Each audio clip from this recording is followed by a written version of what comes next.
நாம் ஆராதிக்கும் தேவன் நல்லவர், விடுவிக்க வல்லவரே.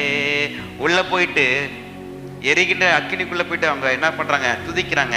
அதுதான் 16 சொல்லுது, உம்மை தேடுகிற அனைவரும் உமக்குள் மகிழ்ந்து சந்தோஷப்படுவார்களாக. உம்முடைய ரட்சிப்பை விரும்புகிறவர்கள் கர்த்தருக்கு மகிமை உண்டாவதாக என்று எப்பொழுதும் சொல்வார்களாக. அல்லேலூயா.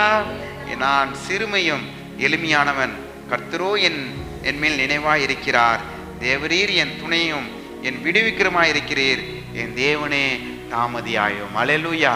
என்னை விடுவிக்கிறவர், உங்களை விடுவிக்கிற ஒருவர் இருக்கிறார், உங்களை ஆசீர்வதிக்கிற ஒருவர் இருக்கிறார். உங்களை பிரானுக்கு தேடுகிறவர்கள் நீங்கள் அழிந்து போக வேண்டும் என்று, உங்கள் குடும்பம் அழிந்து போக வேண்டும் என்று, உங்கள் பிள்ளைகள் அழிந்து போக வேண்டும் என்று, உன் கையின் பிரயாசங்கள் அழிந்து போக வேண்டும் என்று நினைக்கிறவர்கள் வெட்கப்படுவார்களாக. நம்ம தலையும் கர்த்தர் உயர்த்துகிற தேவனாகவே இருக்கிறார், உயர்த்துகிற தேவனாகவே இருக்கிறார்.